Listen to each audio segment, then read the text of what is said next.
사랑하는 성도 여러분, 시청자 여러분, 오늘은 십자가의 도 7번째 시간으로 지난 시간에 이어 왜 예수만이 우리의 구세주가 될 수 있는지를 증거합니다.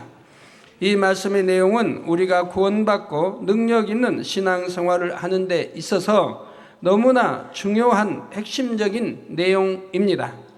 예를 들어서 여러분이 귤을 먹을 때 남들이 맛있다니까 그냥 맛있는가 보다 해서는 아무런 유익이 안 됩니다. 껍질을 까서 알맹이를 직접 먹어봐야 맛을 알 수 있고 영양분을 섭취해야 자신에게 유익이 되지요.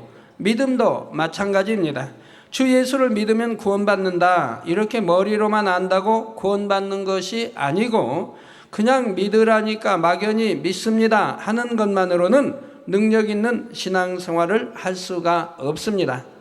왜 예수님만이 구세주가 되시는지, 예수님을 믿는다고 해서 어떻게 구원을 받을 수 있는지 그 이유를 확실히 알아야 합니다. 그런 사람에게는 영적인 믿음이 임함으로 원수마귀 사단이 미혹할 수가 없고 전도를 할 때도 그만큼 입술에 권세가 따르지요. 오늘 또 증거되는 말씀을 통해 여러분은 예수님께서 왜 구세주가 되시는지 확실히 깨달으시기를 부탁드립니다. 그리고 누가 물어올 때도 정확하게 설명할 수 있도록 이 말씀을 온전히 양식 삼으시기 바랍니다. 그래서 정령이 예수 그리스도의 생명이 여러분 안에 있고 그 생명을 많은 사람들에게 전파할 수 있으시기를 주님의 이름으로 축원합니다.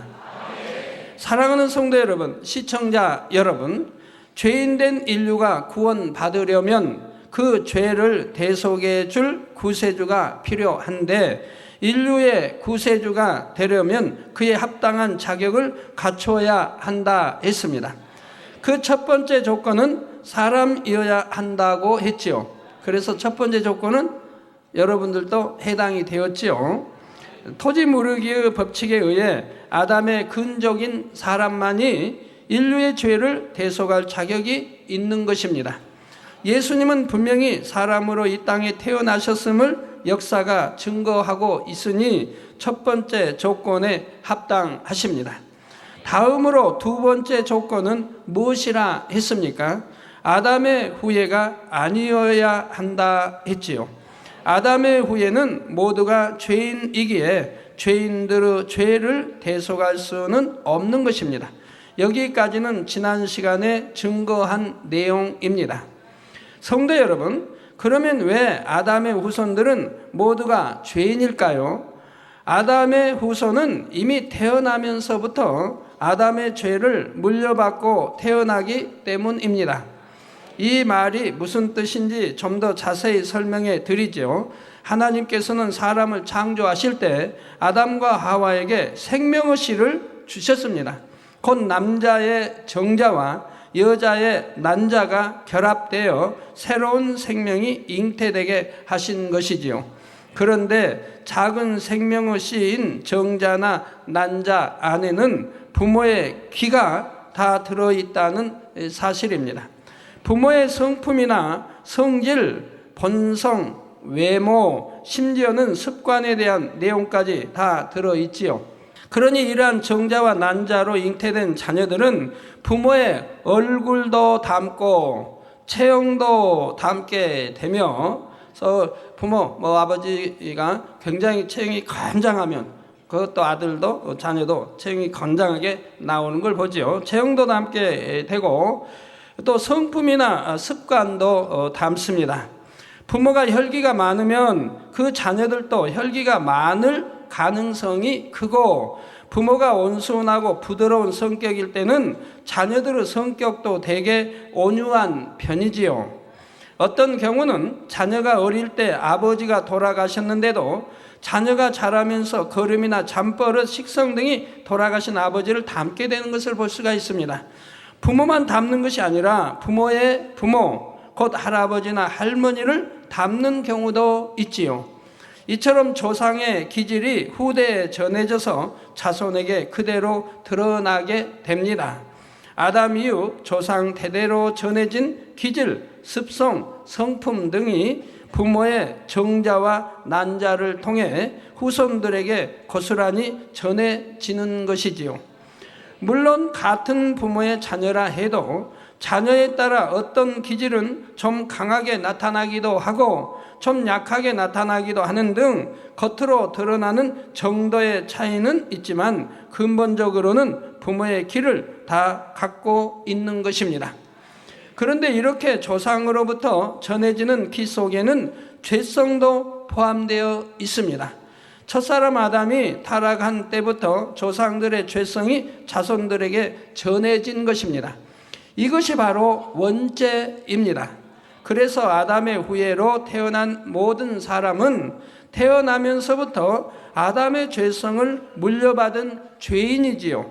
로마서 5장 12절에도 이러므로 한 사람으로 말미암아 죄가 세상에 들어오고, 이 한 사람은 아담을 말합니다.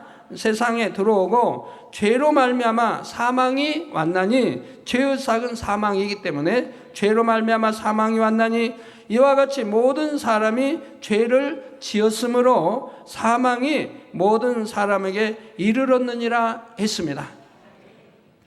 한 사람 곧 아담의 죄로 인해 모든 사람에게 사망이 이르게 되었음을 설명하고 있는 것입니다.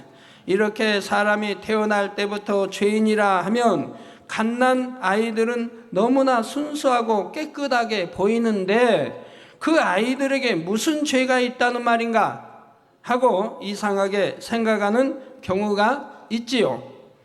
그러나 가만히 관찰해 보면 아주 어린 아이조차 이미 악을 갖고 있는 것을 발견하게 됩니다. 즉 돌도 안 지났는데도 이미 악이 있음을 발견하게 된다 이 말입니다. 예를 들어 갓난 아기 중에도 부모가 혈기가 많으면 아기도 유달리 혈기가 많은 경우를 볼 수가 있지요.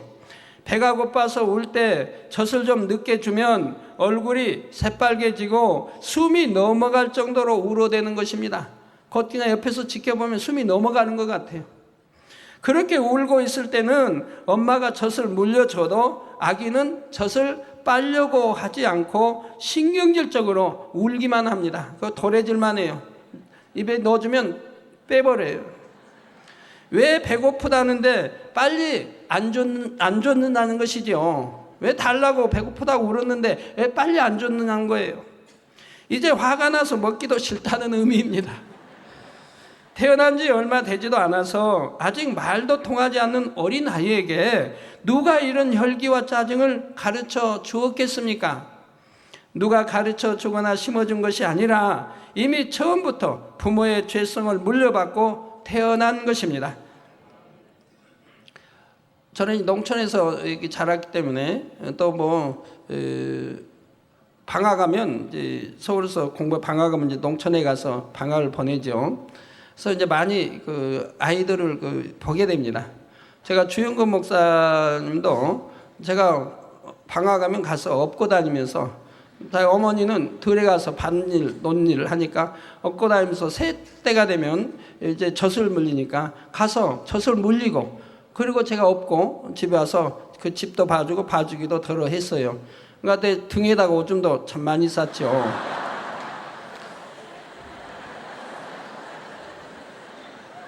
근데 저희 아이들을 이렇게 농촌에서 많이 보다 보면 어떤 아이는 참 온유합니다. 이게 젖을 늦게 줘도 그냥 좀 울다가 젖 물리면 그냥 빨아먹는 아이들이 있어요. 금방 울다가 먹고 그냥 빨아먹고 금방 웃습니다. 그런데 어떤 아이는 도래질하고 난리합니다. 그냥 싫다는 거예요. 화가 잔뜩 났다는 얘기예요.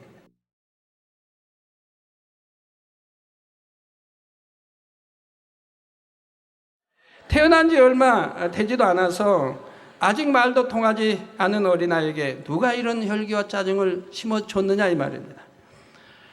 누가 가르쳐주거나 심어준 것이 아니라 이미 처음부터 부모의 죄성을 물려받고 태어난 것입니다. 또 다른 예를 들어보지요. 어린아이가 보는 앞에서 엄마가 다른 아기를 안고 사랑해 주면 어떤 일이 생길까요? 대부분의 아이들이 싫어하면서 다른 아이를 자기 엄마에게서 떼어내려 합니다. 왜 다른 아이가 우리 엄마한테 안겨 있고 또 이제 농촌 옛날에 보면 장난하기 위해서 다른 아이를 젖을 물리게 됩니다. 그러면 이제 그걸 보질 못해요. 와서 그 아이 머리를 잡아 자꾸 떼어내려고 합니다. 먹지 못하게 떼어내려고 해요.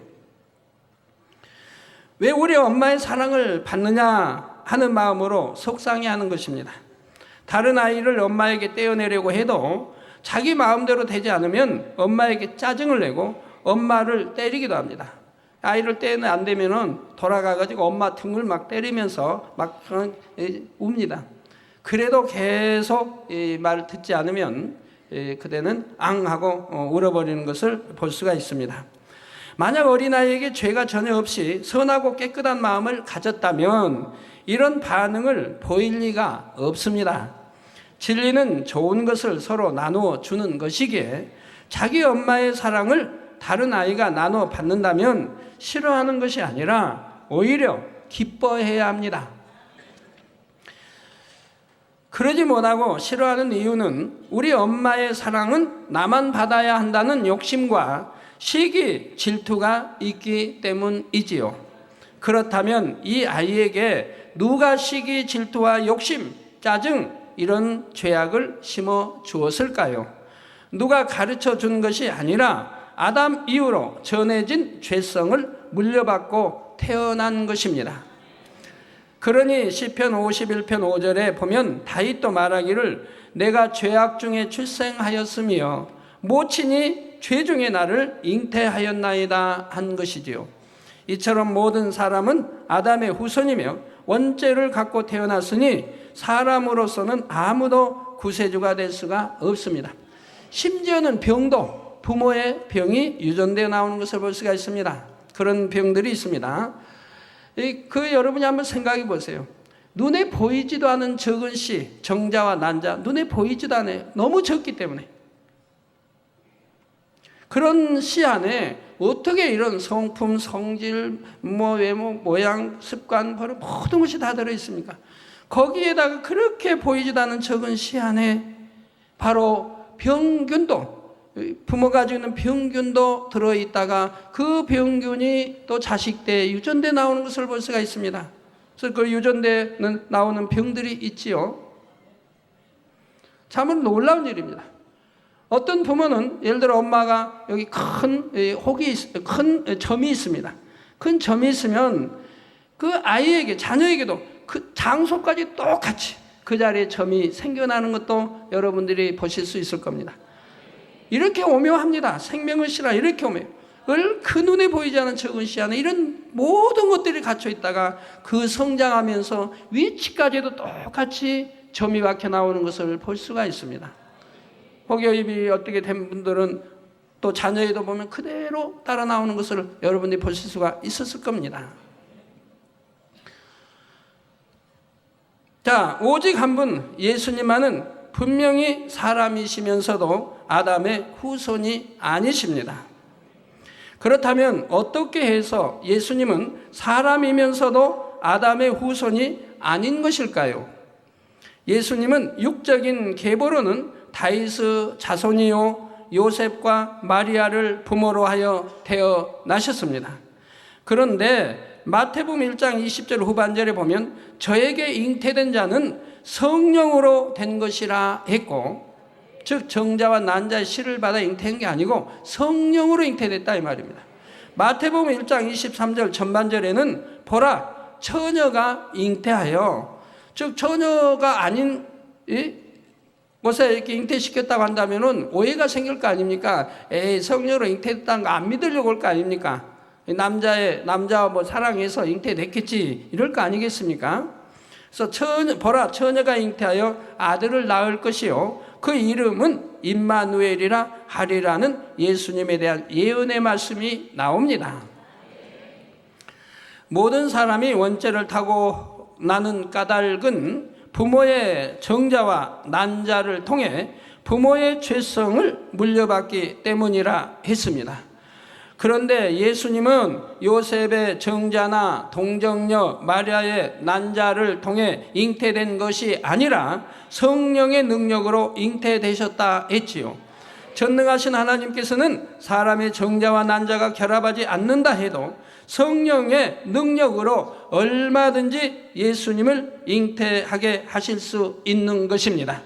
요셉도 마리아도 아담의 후손이지만 예수님은 단순히 동정녀 마리아의 몸을 빌었을 뿐 성령의 능력을 통해 잉태되셨으므로 죄인들의 길을 전혀 물려받지 않으셨지요. 따라서 예수님은 아담의 후예가 아니요 원죄가 없으신 것입니다. 천하 인간 중에 성령으로 잉태되어 나신 분은 오직 예수님 한 분뿐입니다. 세상에서 성인이라 존중하는 위인들이라 해도 누구나 아담의 후예요 원죄를 가진 죄인이기에 결코 구세주가 될 수는 없습니다. 그러므로 오직 예수님만이 인류의 구세주가 될 수 있으신 것이지요. 사랑하는 성도 여러분, 여기서 반드시 기억할 것이 또 한 가지 있습니다. 비록 동정녀 마리아가 예수님을 잉태하기는 했지만 그렇다고 해서 마리아가 예수님의 어머니가 될 수는 없다는 사실입니다. 만약에 과학기술이 더 발달해서 사람의 정자와 난자로 잉태된 수정체를 기계에서 10달간 양육했다고 하면 그 아기가 그 기계를 엄마라고 불러야 할까요? 그럴 수는 없지요. 물론 마리아는 예수님을 잉태하기 위해 선택되었을 정도로 하나님 앞에서 선하고 사랑스러운 온유한 여인이었습니다. 하나님을 사랑하는 여인이었습니다. 그렇다 할지라도 마리아는 피조물일 뿐이며 결코 예수님의 어머니가 될 수는 없습니다. 그러므로 성경에도 예수님께서 친히 마리아를 어머니라 부르신 경우는 없으며 때때로 예수의 어머니라 기록한 것들은 제자들의 입장에서 그렇게 기록한 것뿐이지요. 예를 들어 요한복음 19장 26절에도 예수께서 그 모친과 사랑하시는 제자가 곁에 섰는 것을 보시고 그 모친께 말씀하시되 여자여 보소서 아들이니이다 하셨습니다. 여기서도 그 모친이라 한 것은 제자인 요한이 그렇게 기록한 것이고 예수님은 여자여라고 부르셨지요. 요한복음 2장 4절에 보면 가나의 혼인잔치 때도 예수께서 가라사대 여자여 나와 무슨 상관이 있나이까 내 때가 아직 이르지 못하였나이다 하여 여자여라고 부르고 계십니다. 그런데 어떤 사람들은 마리아가 예수님을 낳았다는 사실만으로 마리아를 성모라고 부르며 심지어 그 앞에 경배하고 기도하기도 합니다. 그러나 예수님은 오직 하나님의 아들이시며 우리가 경배하고 기도할 대상 또한 삼위일체의 하나님 한 분뿐이라는 사실을 기억해야 합니다. 만약에 우리 주님, 예수님 앞에 거룩한 어머니, 성모가 되신다고 하면 그러면 우리 주님이 아버지라고 부르시는 하나님은 어찌 되는 것입니까? 감히 말할 수도 없는 그 하나님이 어찌 되시는 거냐 이 말입니다. 그러나 하나님은 분명히 말씀했습니다. 나는 스스로 있는 자라. 누가 낳은 것도 아니고 너 스스로 있는 자입니다. 그리고 영원전부터 영원까지 계시는 분입니다. 또 알파 오메가가 되시고요. 시작과 끝이 되시며 이런 하나님이 우리 주님은 하나님은 본체에서 나오셨습니다. 그런 우리 주님의 거룩한 어머니가 있다고 한다면 그러면 아버지인 하나님은 어찌 되시겠냐 이 말입니다. 말도 되지 않죠. 어제 지교회 성도님 자매님이 오셔서 이런 질문을 합니다. 당회장님, 십자가 도책을 신부님께 전했는데 신부님이 읽으셨나 봐요. 달라고 하니까 안 주시더래요. 책을 달라고 하니까. 그리고 이제 신부님이 이런 질문을 하더래요. 그런다고 하면 예수님은 어려서 아기 때 자라면서 동정녀 마리아를 무엇이라고 불렀겠느냐? 그 어머니라고 부르지 않았겠느냐라고 이런 질문을 할 때 답변을 못 했나 봐요. 오늘 말씀을 듣고 꼭 답변을 해 주시기 바라요. 자, 우리 예수님은 태어나시부터 다 아시는 분입니다. 그래서 12살이 됐을 때 이미 기록이 나와 있습니다. 예수님에 관한 성전에서 아주 성경에 정통한 사람들과 변론하는 장면이 나옵니다. 근데 그들이 다 놀랍니다. 성경의 학자들이 놀랜다 이 말입니다. 12살밖에 되지 않은 어린아이 같은 입에서 성경이 아주 정통되어 나온다 이 말입니다. 그래서 놀라는 장면이 나오죠. 이미 12세인데도 우리 주님은 성경에 정통하셨더라 이 말입니다. 그러면 동정녀 마리아 역시 마찬가지입니다. 동정녀 마리아는 예수님이 잉태하기 전에 이미 계시를 받았습니다. 그리고 잉태해서도 계시를 받았습니다. 하나님의 사자를 통해서 내가 잉태한 이 아기가 누구라고 하는 것을 이미 알았다 이 말입니다. 그리고 명심했다고 기록하고 있습니다. 성경이 명심을 했다. 그리고 세례 요한을 낳은 어머니를 통해서도 또 예언을 듣고 있습니다. 이 잉태된 아기에 대해서. 그래서 잉태된 아기가 참으로 거룩한 분, 거룩하신 분이라는 걸 안다 이 말입니다. 또 본인이 뭐 사랑해서 잉태된 거 아닌 것도 너무나 잘 안다 이 말입니다. 그 거룩하신 분, 그리고 성령으로 잉태되신 분을 마리아는 이미 계시를 통해 듣고 안다 이 말입니다. 그런데 태어난 아기에게 뭐라고 가르쳐 있습니까? 내가 내 어미다, 나를 어머니라고 부르라, 이렇게 가르쳤을까요? 도대체 말도 안 된 거죠. 그렇게 가르칠 리가 없는 거죠. 감히 어떻게 이분이 누구라는, 내가 잉태하고 있는 분이 누구라는 걸 아는데 그분 앞에 내가 네 어머니다, 나를 어머니로 부르라고 태어나서 자라면서 그렇게 하도록 가르치겠느냐 이 말입니다. 아닙니다. 그렇지 않습니까? 그리고 사람들이 많이 오해하죠.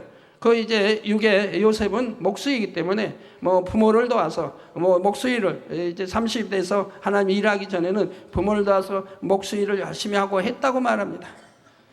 그러나 여러분 생각해 보십시오. 큰 사람은 생각이죠.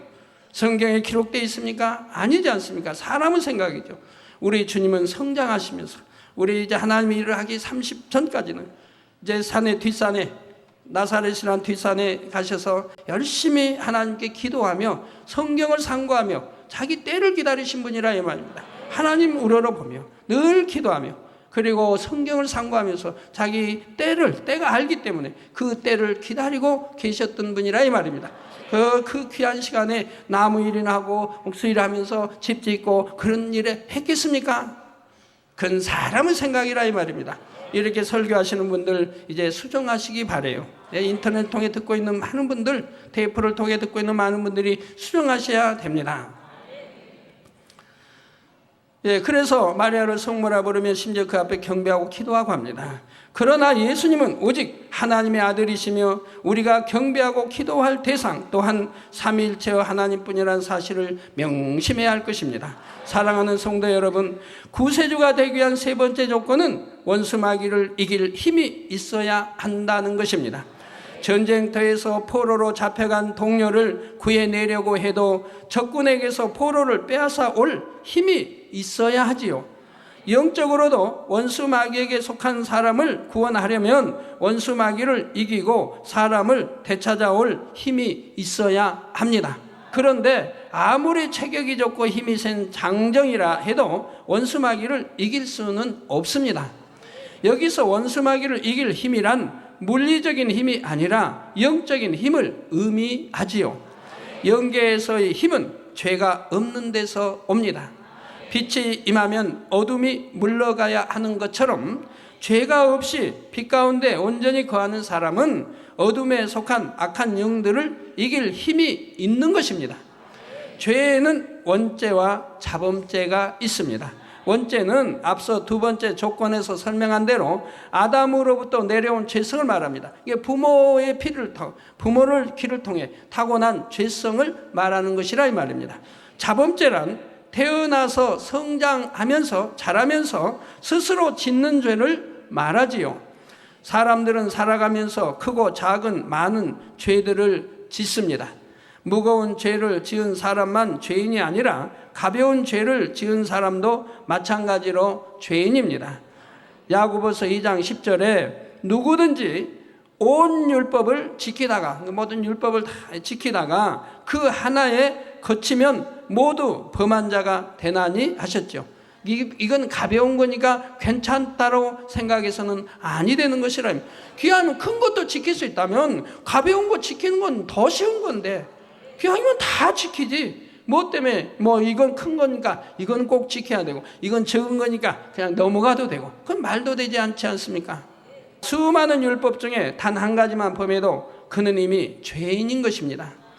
더구나 세상 사람들은 마음이 아무리 악해도 행함으로 범죄하지 않으면 죄인이라 생각하지 않지만, 영적으로는 행위적으로 범죄하지 않았다 해도 마음에 죄를 품고 있는 것만으로도 이미 죄인이지요. 요한일서 3장 15절에 보면 그 형제를 미워하는 자마다 살인하는 자니. 성도님 왜 살인하세요? 아이고, 당회장님 제가 언제 살인을 해요? 감히. 말씀을 항상 잘 명심하세요. 형제를 미워하는 자마다 살인하는 자니, 살인하는 자마다 영생이 그 속에 거하지 아니하는 것을 너희가 아는 바라. 형제를 미워하면 영생이 그 안에 없다. 구원받지 못할 것을 말씀하고 있는 거예요. 형제를 미워하는 것이 영적으로는 살인하는 거라 이 말입니다. 그러면 그 살인하는 자는 영생이 그 속에 거하지 않는다. 지금 구원받는 믿음이 없다는 거예요. 형제를 마음으로만 미워한다 해도 이는 형제를 미워해서 살인한 사람과 마찬가지로 죄인이라는 뜻입니다. 원수도 사랑하라는 것이 우리 하나님의 주님의 말씀 아닙니까? 또 마태복음 5장 28절에는 여자를 보고 음욕을 품는 자마다 마음에 이미 간음하였느니라고 하나님 말씀하고, 마음에 탐심을 가지고만 있어도 도둑질한 사람과 마찬가지로 죄인이 되지요. 근데 탐심이란 나쁜 마음이 있으니까요. 자, 이처럼 행함으로나 마음으로나 단 한 번이라도 범죄한 사람은 인류를 구원해낼 수 있는 힘이 없습니다. 아담 이후의 모든 사람은 원죄를 가진 죄인이고 또한 자범죄를 짓고 살아갑니다. 나는 행함으로나 마음으로나 죄를 지은 일이 한 번도 없습니다 하고 당당하게 말할 수 있는 사람은 없습니다. 그러니 아무도 구세주가 될 자격이 없는 것이지요. 오직 예수님만이 원죄도 자범죄도 없으심으로 구세주가 되기에 합당한 자격을 갖추셨습니다. 예수님은 아담의 후손이 아니므로 원죄가 없으시다 했습니다. 또한 태어나서부터 십자가를 지고 죽으실 때까지 온전히 하나님의 율법을 지켜 행하셨기에 자범죄도 전혀 없으십니다. 태어나신 지 8일 만에 율법대로 할례하신 것을 비롯하여 마음으로나 행함으로나 결코 진리를 벗어나는 일이 없으셨지요. 그러므로 히브리서 7장 26절에는 예수님을 가리켜 이러한 대제사장은 우리에게 합당하니, 즉 우리 주님을 말씀합니다. 우리 예수님, 주님은 우리에게 합당하니 거룩하고 악이 없고 더러움이 없고 죄인에게서 떠나 계시고 하늘보다 높이 되신 자라 했습니다. 또한 베드로전서 2장 22절에도 보면 저는 죄를 범치 아니하시고 그 입에 쾌사도 없으시며 했지요. 오직 예수님만이 거룩하고 악이 없으시며 전혀 죄를 범치 않으신 분이라는 사실입니다. 이처럼 예수님은 전혀 죄가 없으셨기 때문에 원수마귀 사단으로부터 인류를 구원할 힘이 있으셨으며 죄의 삭은 사망이라는 율법의 저주에도 매이지 않을 수가 있으셨습니다. 그러니 십자가에 달려 죽으셨을지라도 사망 권세를 깨뜨리고 부활하실 수가 있었던 것이지요. 사랑하는 성도 여러분, 예수님은 죄가 없으셨기에 사망 권세를 깨뜨리고 죄인들을 구원하셨을 뿐만 아니라 그 영적인 권세로 천하 만물을 다스릴 수 있으셨습니다. 원수 마귀 사단이 굴복할 뿐만 아니라 질병, 균, 약함도 예수님께 순종했지요. 악기에 들려 고통받는 자가 예수님 앞에 나왔을 때 예수님께서 악기에게 나가라 명하시면 악기는 순종하고 나가야 했습니다. 예수님께서 명하시면 질병, 균도 떠났습니다. 소경, 귀머거리, 벙어리, 안진뱅이도 예수님께서 명하시면 온전한 몸으로 회복되었습니다. 그런다고 해서 우리 주님이 아무에게나 명하신 건 아닙니다. 응답받을 수 있는 믿음이 있을 때 명하십니다. 죄에서 떠나 있을 때 명하십니다. 안진뱅이 중풍병자가 왔을 때도 주님이 어떻게 하십니까? 네 죄사함을 받았느니라고 말씀하실 때 그 중풍병자가 상을 가지고 걸어가는 것을 봅니다. 저 죄사함을 주시니까 치료가 되더라 이 말입니다. 일어나 걷게 되더라 이 말입니다. 그래서 하나님과 어떤 죄담이 있기 때문에 응답이 되지 않는 것을 여러분들은 너무 많이 보았습니다. 통에 잡아갈 때, 성령이 통에 잡아갈 때, 그리고 기도받으면 그런 분들은 한결같이 깨끗하게 치료받는 것을 여러분들은 무수히 간증을 통해서 들으셨습니다. 그래서 우리 주님이 그 당시에도 소경 많이 있었습니다. 절름발이 많이 있었고 벙어리 많이 있었습니다. 그런데 우리 주님이 소경을 많이 치료하신 게 아닙니다. 주님이 소경을 치료할 때 그 소경에 대해서 성경에 기록이 났지 않습니까? 그 소경이 얼마나 착한 마음을 가졌는지, 얼마나 고든 마음을 가지고, 얼마나 진실된 마음을 가졌는지, 얼마나 거짓되지 않는 참 마음을 가졌는지가 기록되어 있습니다. 그래서 생명의 위험 앞에 있어도 저 예수로 인해 치료, 내가 눈을 떴다고 한다면 죽일 수가 있다 이 말입니다. 그 부모님들은 비겁해요. 자기 아들을 치료해 주신 주님을 부인하려고 대답 안 했는데 회피했는데, 아들에게 물어보라고 아들에게 전가했는데, 아들은 떳떳하게, 소경이 눈을 뜬 아들은 떳떳하게 말하더라 이 말입니다. 나를 치료해 주시면 그분이다라고 말한다 이 말입니다. 왜 어찌하여 여러분들은 그걸 모르느냐?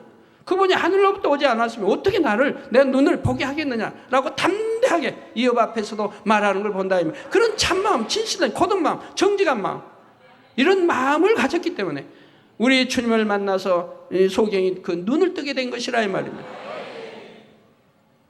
귀신들도 다 마찬가지입니다. 많은 분들이 참 귀신 들린 자도 마찬가지입니다. 어떤 성령 해방이나 거기나 모두 또 내 입술로 그런 걸 하는 자들 했기 때문에 귀신들이 떠나지 않는 걸 보게 됩니다. 그러지 않는다면 명하면은 바로 떠날 수밖에 없는 것입니다. 또한 죄 없으신 예수님의 권세 앞에서는 천하 만물도 순종했습니다. 예수님께서 풍랑을 꾸짖으시며 바다를 향해 잠잠하라 고요하라 하셨을 때 풍랑이 그치고 바다가 잔잔해졌던 것을 볼 수가 있지요. 이러한 영계의 법칙은 예수님만이 아니라 예수님을 믿는 하나님의 자녀들에게도 해당됩니다.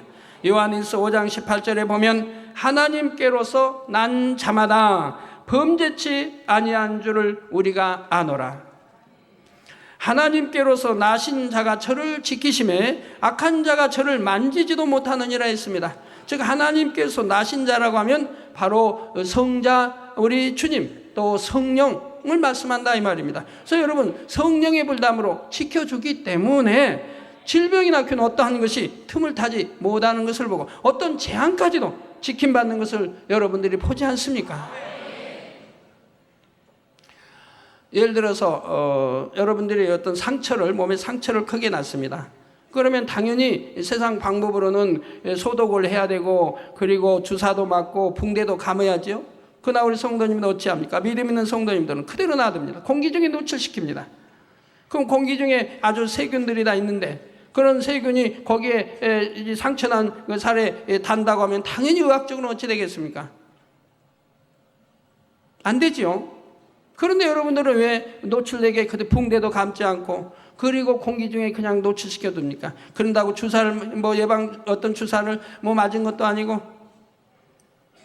그리고 무슨 빨간 그 약을 바른 것도 아니고 그대로 그런데 그대로 깨끗하게 아무는 것을 볼 수가 있다 이 말입니다. 왜? 성령의 불담으로 지켜주기 때문에, 하나님의 자녀이기 때문에, 또 기도해서 성령의 불담을 지켜주기, 기도했기 때문에 성령의 불담을 지켜주기 때문에 공기 중에 세균이 틈을 타지 못하는 것이라 이 말입니다. 여러분들은 수도 없이 체험해보는 바라 이 말입니다. 그래서 하나님께로서 나신 자가 저를 지키심에 악한 자가 저를 만지지도 못하느니라 했습니다. 곧 하나님께로서 난 하나님의 자녀들은 하나님께로서 나신 자 곧 주님께서 지켜주심으로 악한 원수마귀 사단이 해를 입힐 수가 없지요. 그러나 반드시 여러분 자신이 범죄치 않으므로 영적인 힘이 있어야만이 악한 영들이 감히 역사하지 못한다는 사실입니다. 아무리 하나님을 믿고 신앙생활을 오래 했으며 여러 가지 직분이 있다 해도 여전히 죄 가운데 살면 영적인 힘이 없습니다. 예수 그리스도의 이름으로 물리치는 기도를 해도 시험 환난이 떠나가지를 않는 것입니다. 마치 더러운 오물에 벌레가 모여드는 것과 같아서 원수 마귀가 계속 역사하며 괴롭히게 되지요. 반면에 비록 어린아이라 할지라도 하나님을 사랑하고 말씀대로 사는 아이라면 그 아이에게는 영적인 힘이 있습니다. 그 아이가 예수 그리스도의 이름으로 물리치면 원수 마귀가 순종하여 떠나가는 것입니다. 여러분이 정령 진리 안에 살며 거룩한 마음과 행실을 이룰 때는 여러분 자신의 삶에서 어둠이 물러갈 뿐 아니라 다른 사람을 위해 기도해 줄 때도 하나님의 역사가 나타나게 되지요. 저는 이런 역사들을 무수히 체험해 보고 있지요. 제가 하나님을 믿기 전에는 저뿐만 아니라 자녀들도 늘 질병에 시달림으로 병원비와 약값이 끊임없이 들었습니다. 그러나 제가 주님을 영접한 후 오늘날까지 오직 하나님의 말씀 안에 거하여 죄와 상관없는 삶을 살아왔기에 저 자신은 물론 온 가족에게서 질병과 약함이 다 떠나갔지요. 하나님을 영접한 후에는 온 가족이 병원에 한 번 가본 일이 없고 약 한 번 먹어본 일이 없는 것입니다. 주사 한 번 맞아본 일이 없고요. 저희 자녀들도 마찬가지. 태어나서부터 지금까지 한 번도 주사 한 번 맞아본 일도 없고 약 한 번 먹어본 일도 없고 병원에 한 번 가본 일도 없다 이 말입니다. 제가 주의 종이 아니었을 때도 어린 자녀들에게 질병이 잠시 틈탔을 때는 자녀들에게 손을 얹고 기도해 주었고 그러면 즉시 질병균이 떠나고 씻은 듯이 나았습니다. 또 귀신 들린 사람들의 경우에도 영적인 권세가 있는 사람들을 너무나 정확히 알아봅니다. 귀신 들린 사람이 소동을 피우다가도 제가 가까이 가면 두려워 떨며 잠잠해지는 것을 볼 수가 있습니다. 다른 장소에 있는 귀신을 내어 쫓기에 제가 집에서 출발하는 순간부터 이미 귀신들이 잠잠해지고 두려워하는 것을 보았습니다. 자, 죄 없는 사람이 예수 그리스도 이름으로 기도할 때는 질병, 균이나 악한 영들만 아니라 생명이 없는 것들도 순종을 합니다. 주님께서 바람과 파도를 잔잔케 하신 것처럼 주님의 이름으로 기도함으로 쏟아지던 비가 멈추게 하거나 천기를 움직일 수도 있고 연탄가스에 중독된 사람에게 기도해 줄 때는 생명이 없는 가스도 순종하여 빠져나가지요. 그런 건 여러분들이 너무 많이 보셨죠. 우리 성도님 가운데 지금이야 연탄 지금도 농촌에서 떼고 서울도 이제 연탄들 떼는 곳이 많다고 제가 들었습니다. 그러나 옛날에는 연탄을 많이 주로 연탄을 뗐기 때문에 연탄가스로 겨울 되면 죽어가는 사람도 꽤 있었다 이 말입니다. 그래서 제가 개척 때는 연탄가스에 취해서 의식을 잃어버리고 몇 시간 만에 발견되고 이런 사람들이 제 앞에 오면 단 기도 한 번 하면 한 2분이면 완전히 정상으로 돌아간다 이 말입니다. 그리고 후유증 하나도 없다 이 말입니다. 그래서 살아난 분들도 여기 일꾼 중에 여러분이 계시다 이 말입니다. 말 한마디 하면 연탄가스도 그냥 순종해 나간다 이 말입니다. 그리고 또 여러분들이 화상을 입어서 전세에 많은 화상을 입으면 그 열기로 얼마나 고통을 받습니까? 그런 분들도 이 열아 물러가라고 제가 기도하면 그냥 즉시 물러가는 걸 봅니다. 화상을 입은 사람들에게 기도해 줄 때는 먼저 화기를 물리쳐 주는데 이때도 뜨거운 열기가 즉시 순종하여 빠져나가므로 고통이 사라지는 것입니다. 본 교회의 성도님들 대부분이 이러한 역사들을 보고 듣고 체험한 증인들입니다. 이런 역사들을 볼 때도 영적인 힘과 권세는 바로 죄가 없는 데서 비롯된다는 사실을 깨달을 수 있는 것이지요. 사랑하는 성도 여러분, 오늘은 구세주의 조건 중 두 번째와 세 번째를 증거했습니다. 곧 구세주가 되기 위해서는 아담의 후예가 아니어야 하며 원수 마귀를 이길 힘이 있어야 한다 했지요. 마지막으로 네 번째 조건은 생명까지 줄 수 있는 사랑이 있어야 한다는 것입니다. 여기에 대해서는 다음 시간에 증거하겠습니다. 결론을 말씀드립니다. 사랑하는 성도 여러분, 인류 역사상 예수님 외에는 누구도 구세주의 조건에 합당한 사람이 없습니다. 모두가 부모의 정자와 난자를 통해 아담의 죄성을 물려받은 죄인들이며 평생 동안 무수한 죄를 지으며 살아가는 죄인들입니다. 성인이라 불리우신 석가도, 공자도, 소크라테스도 다 아담의 후예로서 원죄를 가진 사람들이요 하나님 앞에서 거룩한 삶을 살지는 못했지요. 예전에 오랜 세월 수양을 쌓고 도를 터득하였다 하여 많은 사람들의 존중을 받던 어떤 사람에 대해서 이런 일화를 들어보았습니다. 이미 사용한 이쑤시개를 전략하기 위해 보관해 둔, 그러니까 이쑤시개 여하튼 나무로 깎은 이쑤시개를 쓰고 또 뒀다 쓰고 계속 그 하나로 쓴다 이 말입니다. 전략하기 위해 보관해 두는데 수종하는 사람이 그것을 버렸다 해서 불같이 화를 냈다는 것입니다. 그 정도로 근검 전략하는 사람이었다는 것이지요.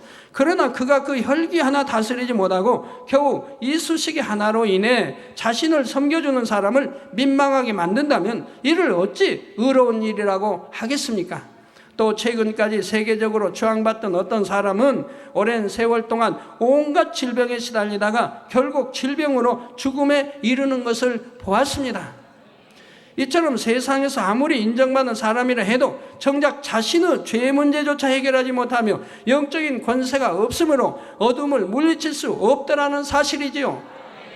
사랑하는 성도님들은 오직 예수님만이 원죄와 자범죄가 없으시며 우리를 구원하실 자격이 있으신 것을 확실히 깨달으시기 바랍니다. 그래서 베드로전서 1장 16절에 내가 거룩하니 너희도 거룩할지어다 하신 하나님의 말씀대로 여러분도 거룩한 삶을 가심으로 악한 자가 여러분을 만지지도 못하며 오직 평강과 축복 안에 거하는 여러분이 되시기를 주님의 이름으로 축원합니다.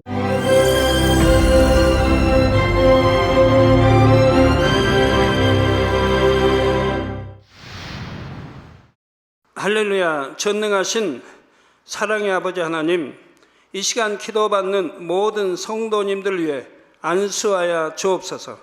GCN 방송 시청자들이 인터넷과 화상을 통해 기도받는 지교회와 지성전 그리고 전 세계 하나님의 자녀들 위에도 시공간을 초월하여 역사하여 주시기를 원합니다. 믿어지는 믿음을 주시고 부정적인 생각과 의심의 세력을 물리쳐 주옵시며 모든 시험 환난도 물리쳐 주옵소서.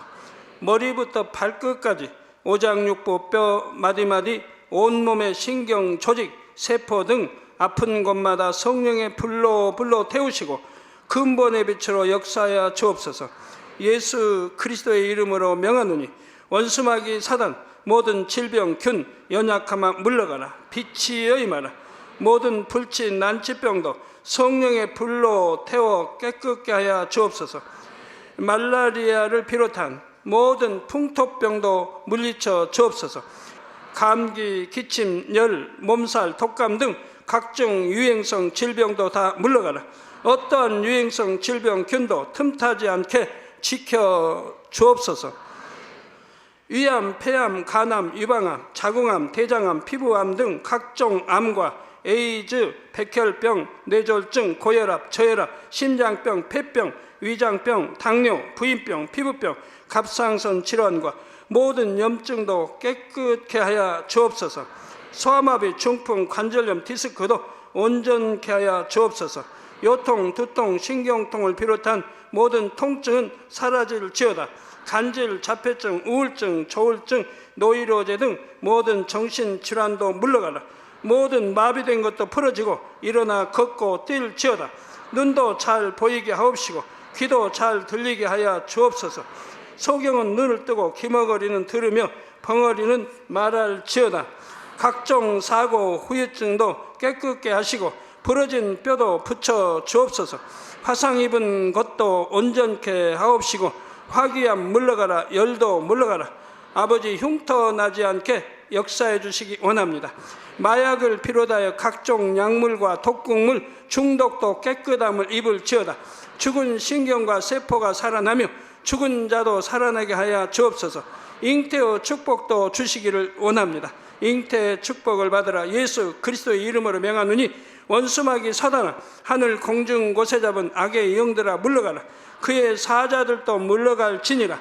이 땅의 악한 영, 더러운 영, 거짓되고 간사한 영, 의간질하고 미혹하는 모든 어둠들은 물러가라. 모든 흉악의 결박을 풀고 어둠아 물러가라, 빛이여 임하라.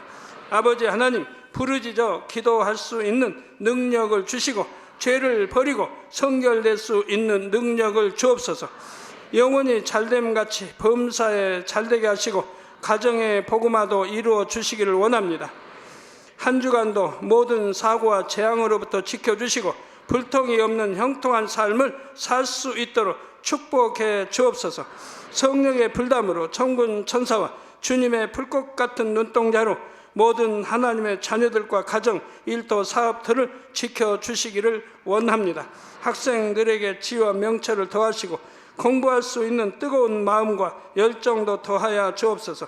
마음과 생각을 세상에 빼앗기지 않도록 지키시고 하나님을 뜨겁게 사랑하는 학생들로 축복하여 주옵소서. 하나님의 자녀들이 먹으나 마시나 입으나 무엇을 하든지 하나님 앞에 영광 돌리는 삶이 되게 축복하여 주시기를 원합니다. 나는 하나님을 만났노라, 체험했노라, 응답 받았노라, 축복 받았노라 간증하는 입술이 되게 역사하여 주옵소서. 아버지 하나님 감사합니다. 홀로 영광 받으옵소서. 우리 주 예수 그리스도의 이름으로 기도하옵나이다. 아멘.